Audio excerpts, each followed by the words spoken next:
បាច់គ្នាយូរជាងចូលចិត្ត2ឆ្នាំបាត់ហើយហ្នឹងនៅតែលើកយកមកនិយាយនៅតែលើកយកមកតែ deal bully ដដែល post story love story post story love story ហត់ចង់និយាយអានេះជាហេតុផលដែលអូនអត់ដែរតបឲ្យពួកគាត់ដោយសារយើងជាខ្មែរដូចគ្នាអូនសង្ឃឹមថាពួកគាត់នឹងយល់ណាវាមិនក៏ទុកឲ្យវាកាន់តែកើនឡើងជាងនឹងទៀតទេបងគិតថាមនុស្សណាក៏ទ្រាំអត់បានដែរលើកទី1ហ៎បងយ៉ាដោយសារដល់អាយុប៉ុណ្នេះគិតថាខ្ញុំអាយុច្រើនហើយបងចង់និយាយថានេះជាអ្វីដែលមនុស្សជាច្រើនគាត់នៅអត់ទាន់យល់ប៉ុន្តែវាយូរឆ្នាំពេកពេលខ្លះក៏ចង់និយាយដែរអូនចង់និយាយហើយទោះម្នាក់ហ្នឹងស្រីក៏បានប្រុសក៏បានកុំស្រឡាញ់ប្រុសម្នាក់ហ្នឹងប្រុសចិញ្ចឹមទេនិយាយអីមានប្រុសតាងច្រើនណារហូតមកដល់ឥឡូវតែយើងទុកជាការស្ញាត់របស់យើងអាចបកក្រោយវិញនៅជ្រើសរើសជីវិតតែដើរជួយបងឥឡូវនឹងអត់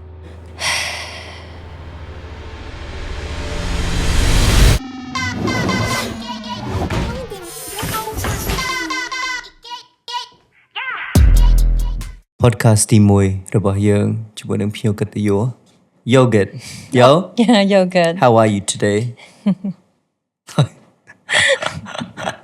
ចូលគ្រប់ podcast ហ្មង Yogurt ចឹងថ្ងៃនេះយើងមក podcast ជាមួយនឹងគ្នាលើកទី1ហើយអានេះមានអារម្មណ៍ថាម៉េចដែរតែប៉ុន្តែយើងនិយាយគ្នារាល់ថ្ងៃដល់ពេលយើងចូល podcast ទៅដូចយើងនិយាយធម្មតានៅក្នុងគ្រួសាររបស់យើងនឹងចាំមកពេលយើងជួបគ្នាលើចូលចិត្ត3ឆ្នាំហើយលើកទី1យ៉ាបងចិត្ត3ឆ្នាំហើយមានអារម្មណ៍ម៉េចដែរពេលជួបគ្នាដំបូងហើយចាំថានៅណាអត់ការជួបគ្នាដំបូងដូចអត់មានអារម្មណ៍អីទេដោយសារយើងមិនមែនជាអ្នកស្គាល់គ្នាហើយយើងជួបគ្នាបានតែមួយផ្លែតហ្នឹងដូចជា20នាទីហើយអូនសេបបាយទៅផ្ទះមុនដោយសារដូចជាអត់មានការងារត្រូវនៅយប់ជ្រៅអញ្ចឹងណាគាត់ថាបានទៅ say hello ហើយសេបបាយហ្មងឬ2-3ខែទៀតបើយើងបានជួបគ្នាភាសាទៀត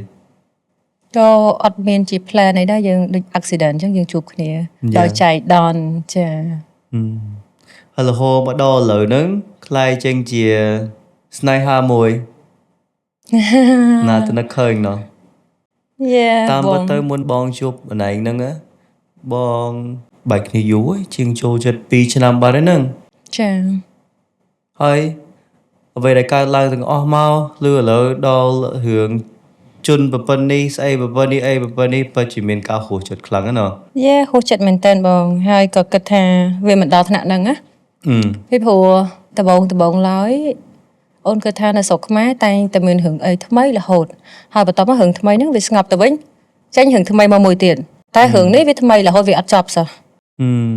នៅតែលើកយកមកនិយាយនៅតែលើកយកមកតែ deal bully ដដែល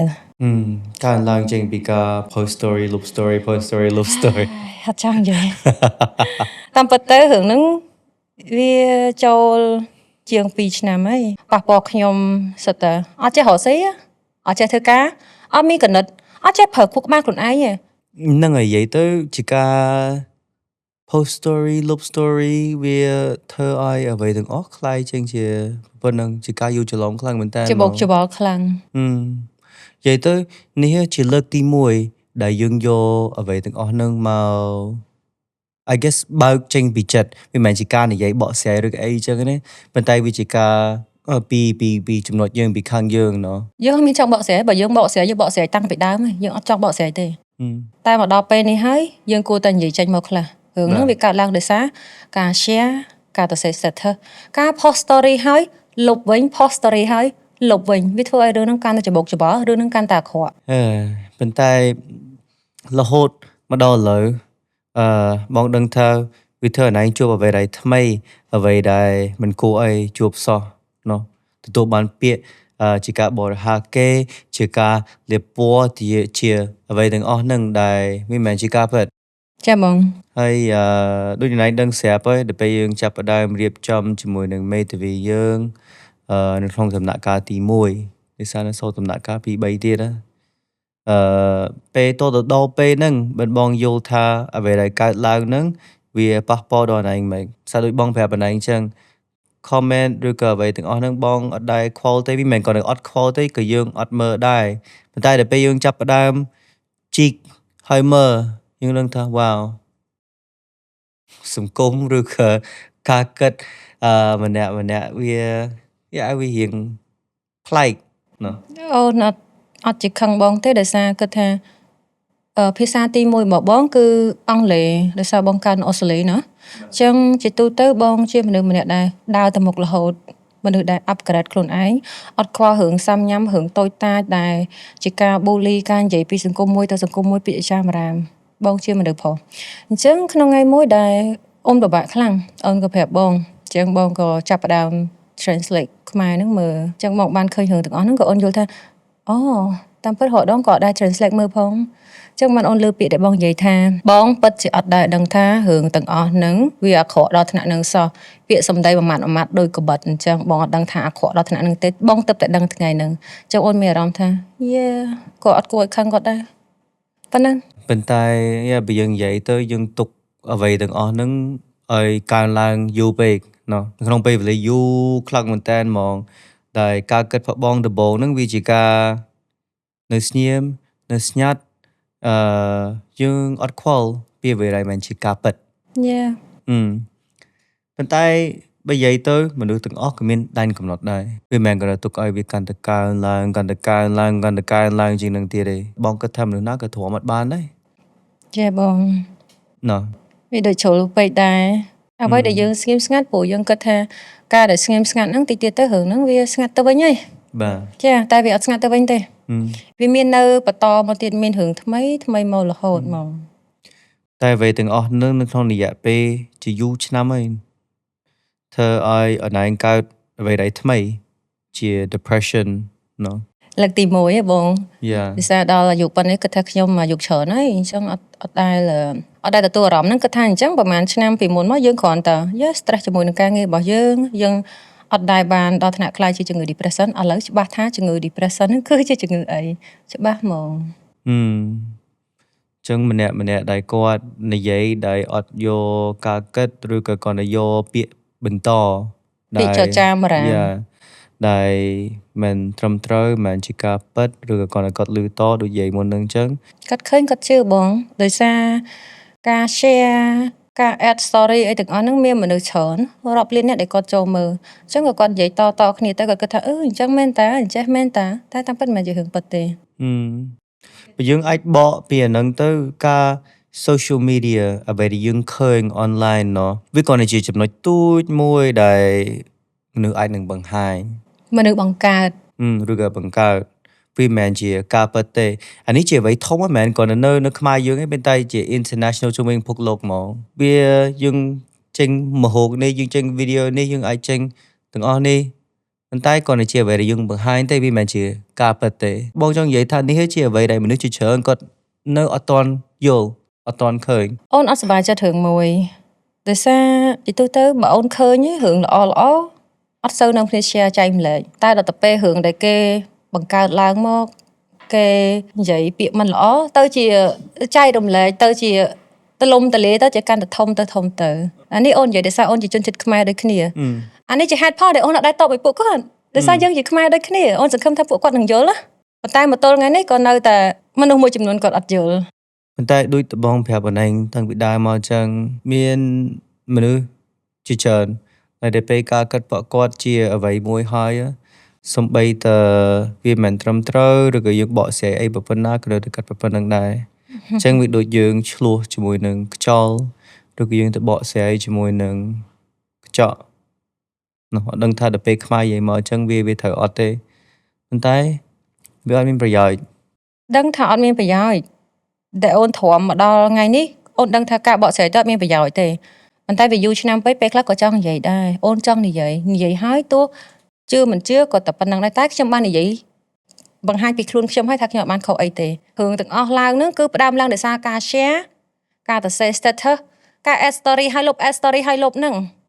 អាហ្នឹងជាដើមហេតុហ្មងបងចាំមើលទៅពេលនៅក្មេងម៉ាក់ប៉ាគាត់នៅពេលនៅអូស្ត្រាលីពេលហ្នឹងយើងអត់ទាន់មានDVD យើងអត់ទាន់មានអ៊ីនធឺណិត YouTube អីចឹងឯងចឹងថាមួយទឹតម្ដងគាត់ជិះទៅកន្លែងនៃជាជនខ្មែរយើងគាត់នៅចឹងមានម៉ាត់ខ្មែរយើងមួយមានលក់អីវ៉ាន់ខ្មែរមានអីចឹងហើយមានកសែតខ្សែនឹងមានរឿងភាគទី1ទី2ទី3អីចឹងយើងជួមកឈុតហ្មងហើយយើងមើលដល់ចប់ហើយបើយើងយកទៅដូរទៀតដល់ពេលបងនៅទូចហ្នឹងគាត់កំពុងមើលក្នុងបន្ទប់គេងគាត់ទៅពេល រៀនហើយយើងធ្វើ homework អីហើយនឹងយើងចូលទៅលេងមួយគាត់អីអញ្ចឹងយើងឃើញគាត់មើលហើយពេលបងនៅអូស្ត្រាលីហ្នឹងមើលទៅមានអារម្មណ៍ថាវ៉ាវរឿងនេះដូចមើលទៅ like drama ខ្លាំងដូចវាបលឹះខ្លាំងមែនតើហ្មងជីវិតមានបែបអញ្ចឹងដែរ Yeah like ឆ្វេងស្ដាំចុះឡើងចេញមក like យើងដឹងហើយថាគេទៅសេសាច់រឿងឲ្យវាតំណងឲ្យយើងមើលជក់មើលបន្តអញ្ចឹងអាហ្នឹងពេលដូចរហូតមកដល់ឥឡូវដល់ពេលមើលឡើងវិញទៅគាត់ថាចំតាមពិតទៅអានេះមិនមែនគេបកកើតទេណាវាជាអ្វីដែលមែនតើមកពីឥឡូវហ្នឹងដូចកំពុងជួបទាំងអស់ហ្នឹងបើយកសាច់រឿងមកទៅសេជារឿងមួយហ្នឹងដឹងតំណងមិនដែរតែពេលខ្លះយើងអាចយកជីវិតពិតរបស់យើងទៅលោកឡំជាមួយនឹងរឿងដែលយើងមើលហើយអ្វីជាក់ស្ដែងរាល់ថ្ងៃនេះគឺអញ្ចឹងតាមពិតទៅតាំងពីនៅក្នុងរយៈពេលថាពី3ឆ្នាំនេះនៅក្នុងសង្គមពេលដែលបងធ្លាប់លើណមានច្រើនណាស់មានទី1ខ្ញុំខ្ទើយទី2ខ្ញុំមានខ្សែទី3ខ្ញុំមានប្រុសចិញ្ចឹមទី4និយាយទៅវា like អត់ដឹងថាមួយណាពិតប្រកបទេ like វាខុសគ្នាខ្លាំងពេកសម្រាប់នឹងបងប៉ុណ្នេះប៉ុន្តែចំពោះនឹងអូនវិញគឺវាលើសនឹងទៀតអូកុំស្រឡាញ់ប្រុសម្នាក់ហ្នឹងស្រីក៏បានប្រុសក៏បានអូកុំស្រឡាញ់ប្រុសម្នាក់ហ្នឹងប្រុសចិញ្ចឹមទេប្រុសទិញផ្ទះទិញអីឲ្យអូកុំស្រឡាញ់ម្នាក់ហ្នឹងប៉ុនចិញ្ចឹមទេអូកុំស្រឡាញ់ម្នាក់ហ្នឹងមនុស្សប្រុសហ្នឹងអត់ល្អទេបានធ្លាក់ដល់ស៊ីមីឯងខ្ញុំនៅកន្លែងនេះ3ឆ្នាំហើយនិយាយទៅចង់ដឹងថាពាក្យសម្ដីទាំងអស់ហ្នឹងកើតចេញមកពីណាពីណាគេឬក៏ប៉ុន្មានអ្នកឬក៏ម្នាក់យើងអត់ដឹងទេប៉ុន្តែចង់ដឹងចង់ដឹងចង់ឮហើយចង់យកពោះតាំងមកតែម្នាក់ទេមកពីដោយសារមនុស្សបងច្បាស់លាស់ធ្វើ1ធ្វើ2ធ្វើ3និយាយអីមានពោះតាំងច្រើនណារហូតមកដល់ឥឡូវប៉ុន្តែយើងទុកជាការស្ញត់ព្រោះយើងចឹងហ្មងទៅតិចគេហត់គាត់ចឹងណាតែគេអត់ហត់យើងហត់មុនយើងធ្វើការច្រើនពីលេងយើងធ្វើការច្រើនចឹងឥឡូវហ្នឹងតាំងពីពេលមានរឿងហ្នឹងកើតឡើងយើងគិតថាអត់អីដោះស្រាយអត់ចាញ់ទុកហ្នឹងទៅយើងមិនមែនបកកបញ្ហាអញ្ចឹងយើងខំធ្វើការយើងឲ្យបានខ្លាំងជាងមុនទៅគឺគិតថាឥឡូវក្នុងរយៈពេល3ឆ្នាំក្រោយប្រៀបធៀបជាមួយ3ឆ្នាំមុនក៏អូនជោគជ័យបានច្រើនជាងមុនពាក្យថាជោគជ័យមិនមែនតែអញ្ចឹងការដែលយើងអត់តបតហ្នឹងគឺយើងឈ្នះមួយហើយការដែលយើងhumble ហ្នឹងគឺយើងឈ្នះមួយហើយហ្នឹងជាអ្វីដែលអូនគិតចិត្តថាអូន appreciate ជាមួយខ្លួនឯងទៅមុខទៀតទោះបីមានរឿងអីក៏អូននៅតែឆ្លងផុតដែរគាត់ថាក្នុងថ្ងៃនេះគាត់តែសុំនិយាយតែប៉ុណ្្នឹងទេពីព្រោះຕົកដល់5ឆ្នាំទៀតក៏នៅតែនិយាយដែរអញ្ចឹងនិយាយឲ្យហ្មងគាត់ថាអ្វីដែលយើងលើកមកនិយាយលើតុកលើហ្នឹងដែលមានមនុស្ស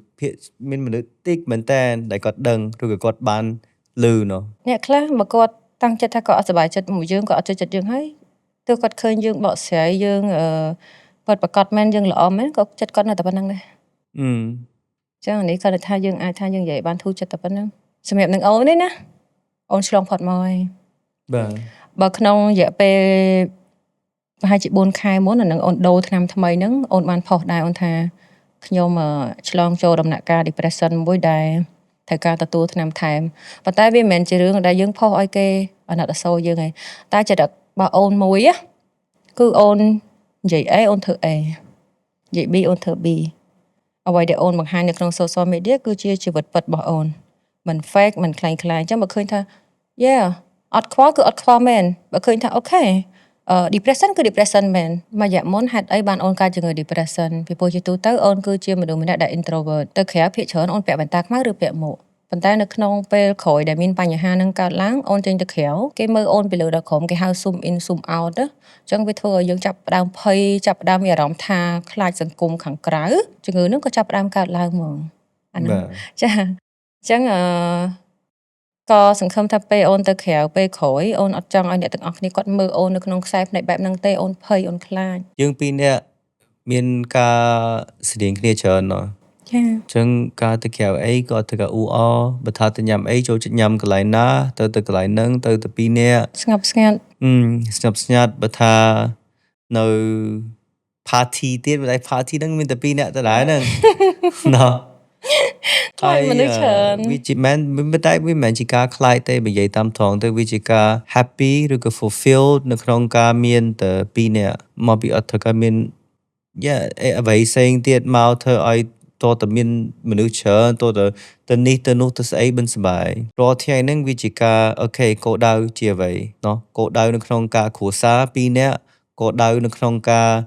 ផ្សេងជីវិតផ្សេងគ្នាណោះមានន័យថាណៃមានគោលដៅផ្សេងបងក៏មានគោលដៅផ្សេងដែរយើងព្យាយាមធ្វើទៅដល់ហ្នឹងហើយគោលដៅដែលយើងមានជាមួយគ្នាក៏យើងព្យាយាមទៅធ្វើទៅដល់ហ្នឹងដែរតួនាទីការងារខុសគ្នាមានគោលដៅរៀងខ្លួន ប៉ុន្តែដោយសារមានអាហ្នឹងជីវិតវាដើរទៅមុខដូចវាមានន័យវាមិនគ្រាន់តែជាការរស់ឲ្យទៅមញ៉ៃទៅឲ្យកាន់ទៅចាស់ទៅធ្វើនេះធ្វើនោះអត់ទេជីវិតអាចធ្វើអីក៏បានដែរខ្លាយចេញជាអ្វីក៏បានដែរឲ្យតែយើងជឿហើយយើងខំអ្វីទាំងអស់ដែលយើងជួបពីដើមរហូតមកដល់លើបងពិតជាមានមោទនភាពខ្លាំងមែនតើសារផ្លូវដែលយើងដើរហ្នឹងវាពិតជាពិបាកវាពិតជាមិនពិបាកថារឿងផ្សេងតែវាពិបាកតែរឿងដែលលើសដែលវាមិនជាធម្មតាតាមពិតទៅយើងឮពាក្យថាមនុស្សមហាជនមនុស្សភាសាមហាជនហ្នឹងមិនអាចនិយាយបានចេះបាននិយាយអីទាំងអស់តែមហាជនហ្នឹងជាអ្វីអ្នកចម្រៀងអ្នកសម្ដែងអ្នកស្អីមកតែយើងជាមនុស្សមហាជនមែនអត់សារអ្វីដែលយើងធ្វើហ្នឹងអណែងអ្នកហូស៊ីអូមនុស្សអតិថិជនហ្នឹងហើយអញ្ចឹងកុំយកលេសថាអូឲ្យតែមនុស្សមហាជនមានគេស្រឡាញ់មានគេអត់ចូលចិត្តអីចឹងទៅតែអូនមិនមែនមនុស្សមហាជនទេមនុស្សមហាជនចង់និយាយថាគេជាតារាសម្ដែងតារាចម្រៀងឬក៏ influencer អីចឹងទៅតែដល់ពេលអូនអត់មានចូលនៅក្នុងមនុស្សមហាជនទេអូនមនុស្សអតិថិជនអញ្ចឹងកុំយកលេសថាជាមនុស្សមហាជនហើយមកជេរអូនអត់ត្រូវបាទយល់នៅយល់តិចអត់យល់ Oh my god បើយើងដកចេញពីអាហ្នឹងមកយើងបែងចែកតាមពិតទៅយើងមនុស្សដូចគ្នាទាំងអស់គ្នាហ្នឹងចាណោះមានការសប្បាយការពិបាកចិត្តការស្រឡាញ់ការប៉ះពាល់អារម្មណ៍និយាយទៅគ្នាចាអ្វីទាំងអស់ដូចតែគ្នាចាអញ្ចឹងដល់ពេលនិយាយពាក្យថាដោយសារមហាជនមិនអាចនិយាយអ្វីទាំងអស់ហ្នឹងដែរ95% 99%មិនជាការពិតនោះគាត់យកលេសថាពាក្យមហាជនហ្នឹងឯងយ៉ាចឹងមកយកលេសហ្នឹងយើងប្រើដែរទៅបើចង់និយាយអីគេប្តឹងមហាជនមហាជនបញ្ចេឲ្យមិនថាអ្នកនឹងមហាជនទៅលេខអីវិញហើយត្រូវទេអត់ទេអត់ធ្វើចឹងទេយ៉ា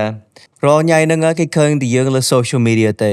ប៉ុន្តែក៏គេអត់ដឹងថាយើងក៏ចេះជេរគ្នាដែរយើងចេះឈឺយើងចេះឈឺចាំយើងចេះខូចចិត្តយើងចេះបាក់ចិត្តចេះសប្បាយចិត្តដូចតែគ្នា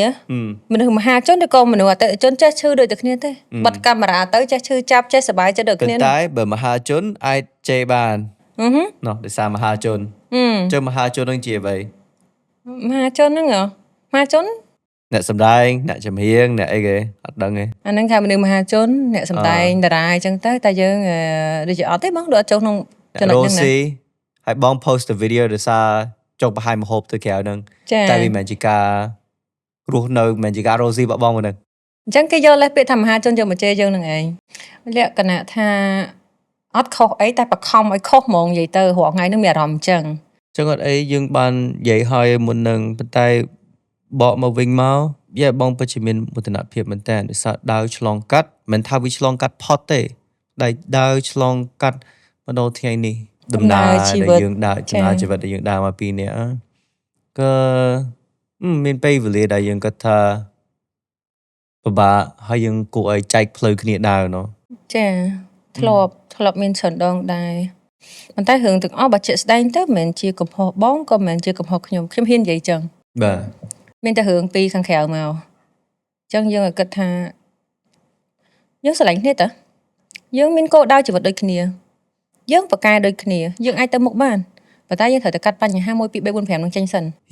ប៉ុន្តែហ្នឹងឯងជាជីវិតវាមានចុះវាមានឡើងវាមានឆ្វេងវាមានស្ដារវាមានអាមួយមកចាក់គោលមានអីចឹងទៀតយើងគេហៅថាជីវិតត្រូវតែមានបញ្ហាឲ្យដោះស្រាយរហូតគឺមានទៅតាមផ្លូវរហូតហ្មងគាត់ថាអ្នកខ្លះគេខុសពីយើងបញ្ហាផ្សេងគ្នាតែត្រូវដោះស្រាយរហូតមិនថាទូចឬក៏ល្មមឬក៏ធំវាហ្នឹងហើយជាជីវិតប៉ុន្តែសំខាន់ ជាការរបស់យើងដែលយើងនៅដើរទៅមុខរហូត Yeah បង ចឹងរហូតមកដល់ឥឡូវអ្វីដែលយើងជួបហើយអ្វីដែលយើងបានរៀនពីទាំងអស់ហ្នឹងគាត់ថាយល់ច្បាស់ជាងមុនរឹងមាំជាងមុនហើយអ្វីដែលបងបច្ចិតសោណែងមែនតើសំបីតែជួបអ្វីទាំងអស់ហ្នឹងនៅកណ្ដាលរឿងហ្នឹងទាំងអស់ហ្មងតែណែងគ្រប់ឡើងមកម្ញ៉ៃទៅម្ញ៉ៃធ្វើការ focus ធ្វើអ្វីដែលល្អព្យាយាមខំទៀតមិនយកអ្វីទាំងអស់ហ្នឹងសំបីតែយើងកំពុងតែជួប depression មកធ្វើឲ្យខ្លួនឯងពិបាកឬក៏នៅស្ងៀមនៅប៉ុណ្្នឹងឯងប៉ុន្តែនៅព្យាយាមទៅមុខទៀត ចាបងដោយសារអូនគិតថាយើងនៅក្មេងពីមួយថ្ងៃទៅមួយថ្ងៃរយៈពេល24ម៉ោងអូនចង់ឲ្យអ្វីប្រសើរជាងម្សិលមិញអញ្ចឹងអូនតែងតែឆែកខ្ទង់0នៅក្នុងធនាគាររបស់អូនលោតបានប៉ុណ្ណាអានេះជាអ្វីដែលជំរុញទឹកចិត្តអូនរាល់ថ្ងៃកុំឲ្យទុកពេលវេលាចោលកុំឲ្យយករឿងអត់ប្រយោជន៍មកប៉ះពាល់ថ្ងៃល្អរបស់យើងកុំឲ្យប៉ះពាល់អនាគតរបស់យើងពីព្រោះក្នុងវ័យមួយនេះពី5ឆ្នាំដល់10ឆ្នាំគឺវ័យដែលយើងបង្កើនចំណូលបង្កើនចំណេះដឹងបទពិសោធន៍អញ្ចឹងរឿងខ្លះវាគ្រាន់តែជាខ្យល់ហោះកាត់យើងទេមួយផ្លែតអាចថាឆ្នាំនេះអាចរសាត់ទៅផុតហើយឬក៏ឆ្នាំក្រោយនៅសល់តិចតួចប៉ុណ្ណឹងក្នុងចិត្តអូនហ្មងណាប៉ុន្តែការរកស៊ីការធ្វើការបង្កើនចំណេះបង្កើនទ្រព្យបង្កើនបទពិសោធន៍របស់យើងនោះគឺយើងអាចតម្លាក់ចោលទេយើងត្រូវនៅក្នុងថ្ងៃលំបាកប៉ុណ្ណាគឺយើងត្រូវដើរទៅមុខរហូតបាទត្រូវហើយអ្វីដែលបងឃើញទៀតហ្នឹងអានឯងបង្កើតអ្វីមួយហើយធ្វើអីមួយដែលវាពិតជាជួយទៅដល់ភ្ញៀវរបស់អានឯងមែនចាតែឃើញម្នាក់គាត់មកគាត់ពិតជាសប្បាយចិត្តខ្លាំងណាភ្ញៀវអូនទទួលច្រើនគាត់ថានៅខ្មែរនេះអូនទៅបញ្ចប់ដើម1ឆ្នាំទេតែនៅខាងវៀតណាមខាងកូរ៉េអូនធ្វើមក4ឆ្នាំហីបាទអញ្ចឹងនៅនេះអូនទទួលភ្ញៀវច្រើនដែលគាត់មានបញ្ហាលក្ខណៈថាអន្សំភ្ញៀវចុះអញ្ចឹងភ្ញៀវដែលគាត់ប្រើមួយហើយគឺគាត់ណែនាំតរហូតហ្មងហើយគាត់ប្រើកាន់ឆ្នាំហ្មងហើយក៏អ្នកខ្លះគាត់ចំណាយលុយច្រើនទៅលើការព្យាបាលហោះទៅក្រៅប្រទេសមកវិញក៏នៅអត់បានផលអញ្ចឹងគាត់ប្រើជាមួយផលិតផលអូនទៅជាហើយហៅអូនទៅញ៉ាំបាយតែគាត់ជួនកាលអូនអត់បានទៅក៏គាត់ផ្ញើផ្លែឈើផ្ញើរបស់របរមកឲ្យអីចឹងទៅអានេះជាទឹកចិត្តដែរបន្ទាប់ពីលុយណាបាទអញ្ចឹងក៏តែអ្វីដែលសំខាន់ជាងគេហ្នឹងអូខេអាហ្នឹងមួយសំខាន់ជាងគេហ្នឹងវា work មានន័យថាវាជួយបានមែនហើយវាមិនមែនជាការគ្រាន់តែនិយាយហ្នឹងហើយគ្រាន់តែនិយាយដូចជាការជាបាខ្មោឬក៏ជាបាអីផ្សេងដែលនិយាយទៅអត់មានអ្វីទាំងអស់ដែលអាចជួយនឹងបានដូចនិយាយចឹងបកមកវិញវាជាការមោទនភាពទៅលើណែងដែលនៅក្នុងរយៈពេលទាំងអស់នេះជួបអ្វីដែលពិបាកនៅតែខំកើនឡើងអាជីវកម្មចំពោះនឹងខ្លួនឯងថ្មីធ្វើអីដែលថ្មីហើយនៅមើលទៅមុខរហូតទៀតចាមិននៅជាប់នៅនឹងឯណាមកពី depression វាមិនស្រួលទេហើយក៏បងអាចនិយាយវិញដែរថានេះអត់ចង់បកទៅក្រោយវិញចូល topic ទៅដែរទេប៉ុន្តែពីមុនពិតជាអត់យល់មែនថាវាជាអ្វីហើយវាពិបាកប៉ុណ្ណាការខិតប្របងវាជាអ្វីទាំងអស់នៅក្នុងគោលក្បាលយើងបើយើងខ្លាំងយើងងើបឡើងពីហ្នឹងតែដឹងថាវាជាងនឹងទៀតមិនមែនគាត់តែប៉ុណ្្នឹងទេជំងឺ depression វាពិបាកមែនប៉ុន្តែអូនមានចរិតមួយរបៀបថាពេលដែលអូនមានតួនាទីការងារខ្លួនឯងដែលថាมันអាចតម្លាក់ចុះឬក៏អូនអត់មាន assistant ពីក្រុមអូនម្នាក់ដែលអាចគ្រប់គ្រងរឿងទាំងអស់ហ្នឹងបានអញ្ចឹងអូនលុកអាបញ្ហាទាំងអស់ហ្នឹងទុកម្ដុំអូនលុកវាទុកម្ដុំហ្មងហើយអូនធ្វើការរហូតលុកយូរអូនភ្លេចរឿងហ្នឹងអូនភ្លេចរឿងហ្នឹងហ្មងអូនអត់មាននៅ save រឿងហ្នឹងក្នុងចិត្តទេអញ្ចឹងថ្ងៃនេះលើកមកនិយាយក៏និយាយតែប៉ុណ្្នឹងដែរតែតាមពិតអូនលុករឿងហ្នឹងចោលបាត់ហើយអូនគិតរឿងការងារច្រើនជាងបញ្ហាទាំងអស់ហ្នឹងលុកម្ដងបន្តិចភ្លេចទៅភ្លេចឥឡូវសង្កថានិយាយទៅ heal សង្កថាជាដាច់ឥឡូវគាត់បាក់រឿងគេបន្តិចតែប៉ុណ្្នឹងឯងអញ្ចឹងឥឡូវយើងនិយាយទៅញ៉ៃអនាគតណា Yes មែនអនាគតយើងទេអនាគតនៅក្នុង podcast មួយនេះអូខេលើកទី1 episode ទី1របស់យើងចាយើងនិយាយមកឲ្យយើងកម្ដៅសាច់ដុំបន្តិចណោះហ្នឹងគាត់កម្ដៅសាច់ដុំឯងយើងនឹងមានភ្ញៀវពិសេសភ្ញៀវគាត់ថាភ្ញៀវយើងថ្មីហ្នឹងគាត់មាន story ខ្សែជីវិតរបស់គាត់ដែលគួរចង់ដឹងចង់ឲ្យទាំងអស់គ្នាមក ឃើញអ្វីដែលថ្មីមានការ inspiration ថ្មីដូចជាការលើកទឹកចិត្តឬក៏ឃើញអីដែលខុសពីមុនចឹងលើជាសំណួរចុងក្រោយនៅក្នុងរយៈពេលយើងជួបគ្នាជាង1000ថ្ងៃណា 1000ថ្ងៃតិច អ្វីដែលជួបមកទាំងអស់នឹងទាំងការពិបាកការសប្បាយការអ្វីទាំងអស់នឹងសួរណែងថាអាចបកទៅក្រោយវិញនៅជ្រើសរើសជីវិតដែលដើរជាមួយបងឥឡូវនឹងអត់